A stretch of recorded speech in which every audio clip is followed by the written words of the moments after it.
Heureux d'être une fois de plus avec vous pour la lecture de tarot de ce dimanche. Plus de conscience, plus de guérison. Un miroir qui vous soit tendu et qui nous soit tendu pour voir plus clair sur ce qui se passe en nous. C'est mon intention, c'est ce que je souhaite pour cette lecture de tarot pendant que je finis de brasser le jeu. Et voyons qu'est-ce qui va ressortir. Je coupe. Et puis avant de commencer, je suis très heureux des retours que j'ai déjà reçus pour mon livre « Casser les malédictions familiales » depuis 10 jours qu'il est publié. Beaucoup de retours positifs, beaucoup de ventes aussi, ça c'est sympa.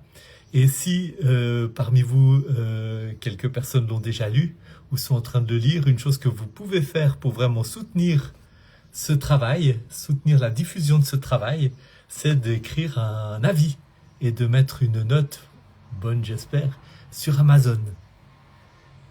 Et ayant dit ça, je tire la première carte, qui est le 9 de coupe.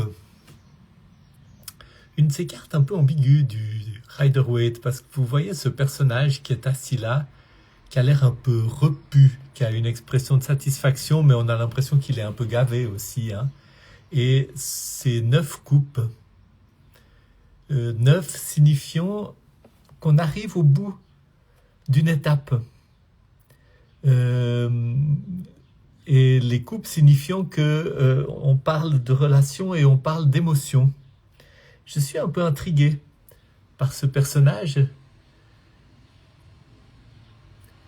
et par les couleurs de cette carte, parce que dans la symbolique de ce jeu de tarot, le bleu est une couleur qui est assez céleste, qui parle d'espace et d'ouverture spirituelle.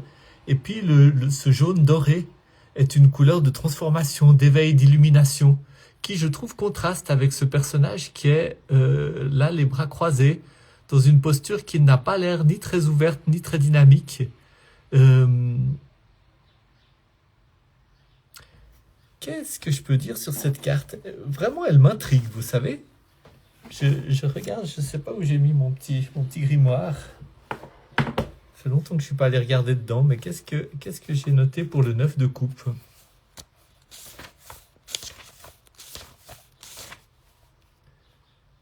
C'est drôle parce que dans le tarot de Marseille, je pense que c'est pour ça que je suis un peu troublé. Dans le tarot de Marseille, c'est une carte qui est extrêmement positive. C'est une carte qui dit les forces de l'univers te soutiennent, c'est une carte qui parle de plénitude émotionnelle. Et puis en même temps, c'est une carte qui peut aussi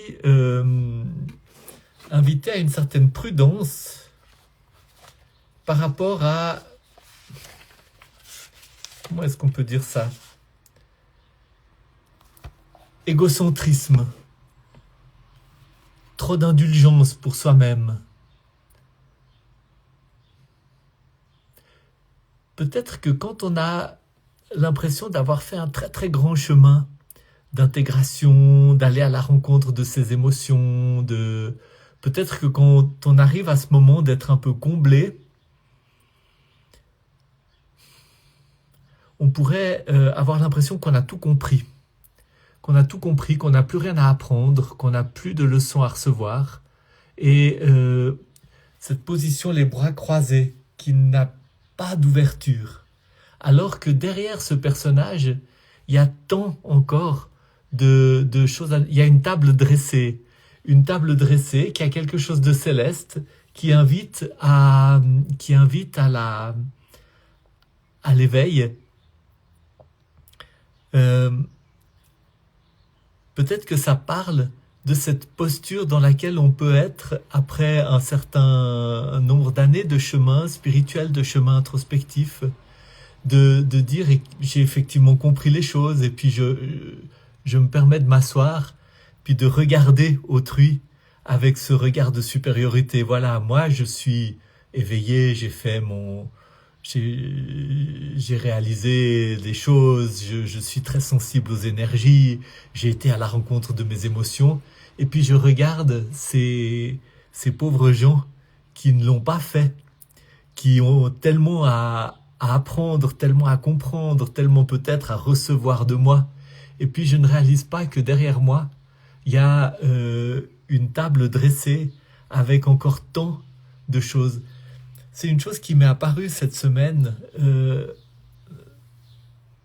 nouveau dans la méditation, dans le travail intérieur. Chaque étape de développement ouvre sur une nouvelle étape qui n'a plus rien à voir avec la précédente. Le bébé tortue dans son œuf, ou le bébé dans le ventre de sa mère, ou la graine à l'intérieur des membranes de la graine, elle a un univers très restreint, puis elle fait le tour de cet univers, puis la fin de l'étape où j'ai vraiment fait le tour de mon univers, le bébé a fini son développement dans le ventre de sa mère, etc. D'ailleurs, c'est presque c'est un gros bébé, presque, ce personnage, avec le blanc, hein, qui est quand même la couleur des infinies possibilités, la couleur de le tableau blanc sur lequel tout peut s'écrire, hein. Le bébé qui arrive au bout d'une étape. Bientôt vient la naissance. Et puis, voilà, l'impression d'avoir fait le tour de la question, maîtrisé les choses. Il maîtrise son petit univers de l'intérieur du ventre de la mère. Il a compris, il a trouvé... il a fait pousser ses bras, ses jambes, sa tête. Il a ses organes qui sont bien en place, son cœur bat. Tout est là, tout est là. Et puis... l'étape se termine et une nouvelle étape s'ouvre à travers la naissance, et c'est une sacrée étape.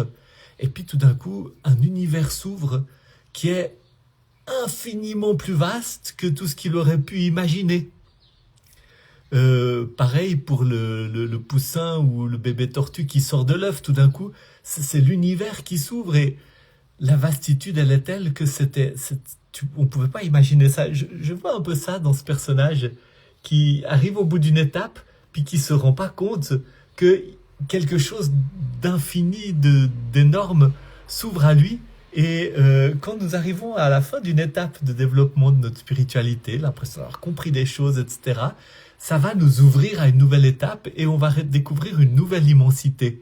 Pas juste, vous savez, ah oui, j'ai tout compris, puis il me reste quelques subtilités que peut-être je vais pouvoir approfondir. Non, non. J'ai tout compris, ça m'a fait arriver à un moment de mon développement. Je vais m'ouvrir à quelque chose qui de nouveau me fait perdre tous mes repères, dans lesquels tout recommence, j'ai tout à apprendre. Bien sûr que tout ce que j'ai compris dans l'étape précédente va me permettre d'entrer de plein pied dans cette nouvelle étape, mais en même temps, je repars dans quelque chose d'infini, dans lequel je vais pouvoir déployer tout le potentiel, toutes les compétences, tous les savoirs, etc. que j'ai appris, mais en même temps dans lesquels elles sont dépassées. C'est paradoxal. J'ai besoin et en même temps c'est dépassé. Et puis, à la fin de cette étape, peut-être ce sera le moment de notre mort. Peut-être que c'est là qu'on arrive au bout de l'étape finale de notre existence sur Terre. Va s'ouvrir une dimension qui sera à nouveau infiniment plus vaste. Puis notre vie, elle est faite de moments comme ça, où il y a cette fin de cycle.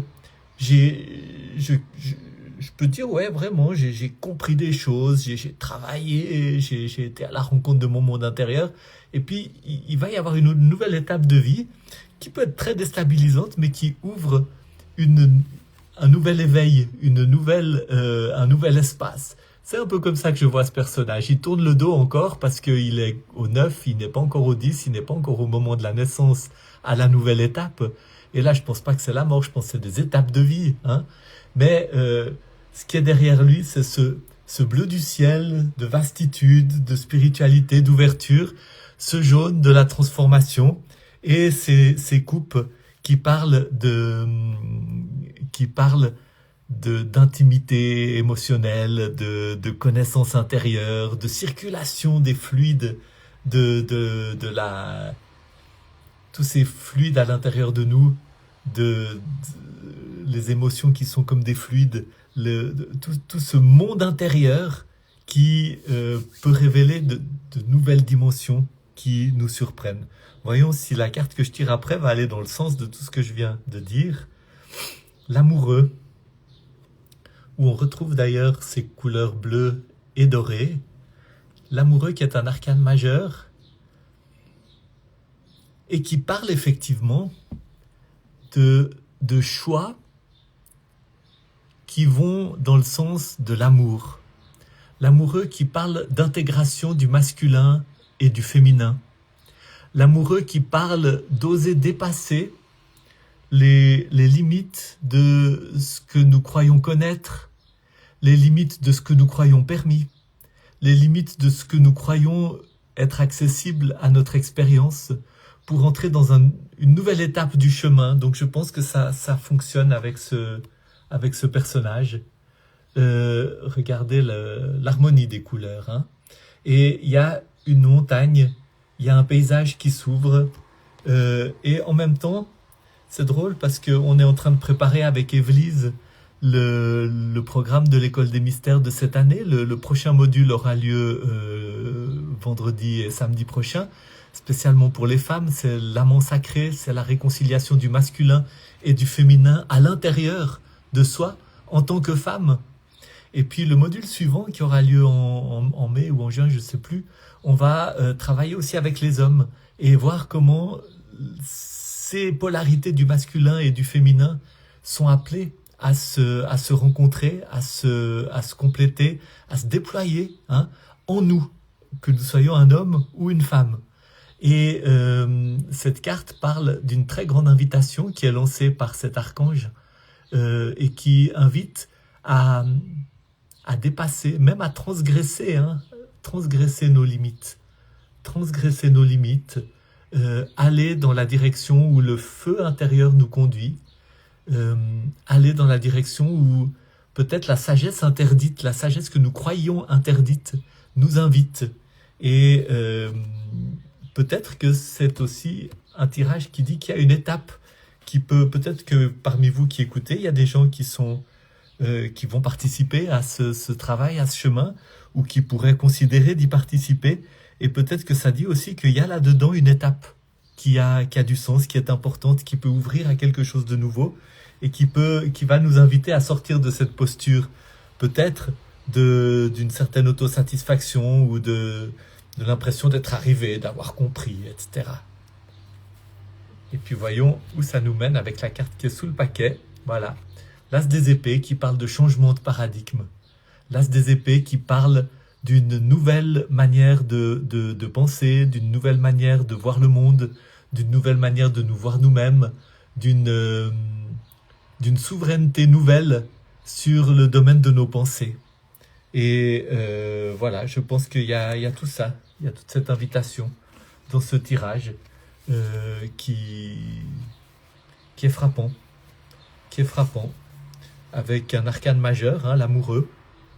Je pense que dans ce tirage, si vous l'entendez ce matin, il y a un appel à peut-être sortir certaine dimension de fausse sécurité pour entendre l'appel de l'archange et vous mettre en route. Peut-être que vous mettre en route, ça veut dire pour vous qu'il y a quelque chose à transgresser. Hein. C'est pas pour rien que dans cet arcane de l'amoureux, vous avez l'arbre qui est l'arbre de la tentation, mais qui est l'arbre de l'invitation à la sagesse, de l'invitation à dépasser, de l'invitation à sortir du domaine connu. L'invitation à vous mettre en route vers le soleil. Sortir de cette position de celui qui croit qu'il sait, de celui qui croit qu'il est arrivé, de celui qui croit qu'il n'a plus grand-chose à comprendre ni à expérimenter, et puis entrer dans le vide, dans le vertige de cette invitation à se mettre en route et à aller vers cette expérience d'un dépassement des schémas mentaux que nous avions construits pour découvrir un nouveau paradigme. C'est le nouveau paradigme du poussin qui sort de l'œuf et qui découvre que l'univers il est infiniment plus vaste que les parois de sa coquille, ou du bébé qui sort du ventre de sa mère et qui va mettre une vie à découvrir l'existence sous le ciel, sur la terre. Et puis peut-être qu'il y a d'autres moments dans nos existences où nous découvrons que encore nous avions une vision tellement limitée du réel, tellement limitée de l'expérience humaine, tellement limitée de notre monde intérieur, que tout d'un coup, il y a des choses qui dépassent complètement ce qu'on avait cru possible, ce qu'on avait cru permis, ce qu'on avait cru, ce dans quoi on s'était aussi installé par confort. Voilà, de quoi nourrir votre méditation, et je me réjouis de vous retrouver dimanche prochain. Et puis n'hésitez pas à m'écrire pour tout commentaire, toute question aussi. À bientôt.